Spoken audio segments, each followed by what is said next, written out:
നായികക്ക് 40 വട്ടം കാഫിറും മുശ്രിക്കുമാക്കുന്ന മുജാഹിദ് പ്രസ്ഥാനത്തിന്റെ വേദികളിലൊക്കെ സാദാത്യങ്ങൾ പങ്കെടുക്കുന്നത് കാണുമ്പോ കാസിമിക്ക് വേദന തോന്നുന്നു അല്ലേ? നിങ്ങളും നിങ്ങളുടെ ആളുകളും തന്നെയാണ് ഇതെല്ലാം നിസ്സാരവൽക്കരിച്ചത്.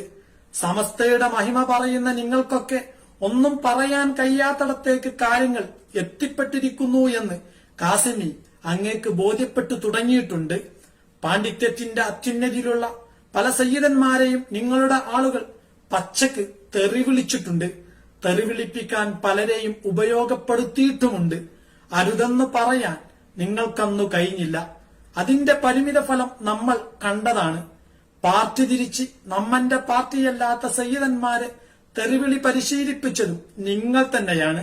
മഹാനരായ സയ്യിദ് ഹൈദരലി തങ്ങളുടെ പൊന്നുമോൻ സയ്യിദ് മൊയ്നലി തങ്ങളെ പത്രപ്രവർത്തകരുടെ മുന്നിൽ അപമാനിച്ചത് വളരെ വേദനയോടെ കണ്ടവരാണ് നമ്മൾ.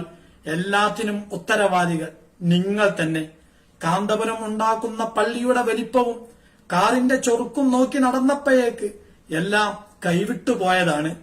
വർഷങ്ങൾക്ക് മുമ്പ് ചിലർ ഇറങ്ങിപ്പോയി സമസ്ത പുനർസംഘടിപ്പിച്ചത് എന്തിനാണെന്ന് കാസിമിക്ക് ഇപ്പോഴെങ്കിലും വ്യക്തമായിട്ടുണ്ടാവും.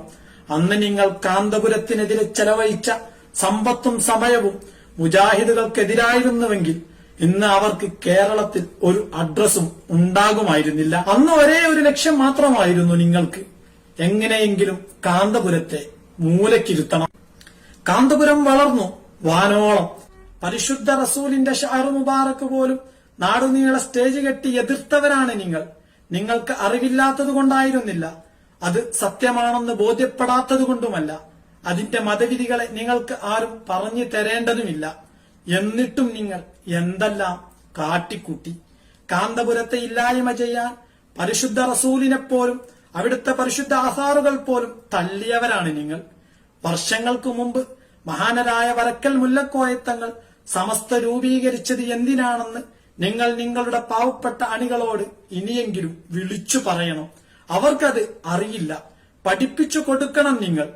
1989 താജുൽ ഉലമയും കാന്തപുരം ഉസ്താദും സമസ്ത പുനർസംഘടിപ്പിച്ചില്ലായിരുന്നെങ്കിൽ ഒരുപക്ഷെ അങ്ങു പറഞ്ഞ 4 ദിവസം കൊണ്ട് ചില രാഷ്ട്രീയക്കാരും വഹാബികളും കൂടി സുന്നികൾക്ക് ഒരു അഡ്രസ്സും ഇല്ലാതെയാക്കിയാനെ.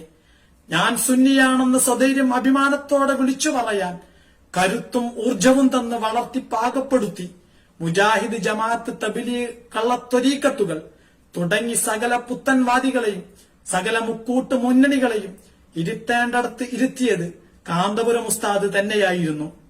അതുകൊണ്ട് തന്നെയാണ് കാന്തപുരം അവരുടെ കണ്ണിലെ കരടായി മാറിയതും. കാന്തപുരം ഉസ്താദിന്റെ ഓരോ പ്രവർത്തനങ്ങളും ശരിയായിരുന്നുവെന്ന് കാലം നിങ്ങളെ ബോധ്യപ്പെടുത്തിക്കൊണ്ടേയിരിക്കും. അലിവുകളിൽ നിറഞ്ഞ സവിധം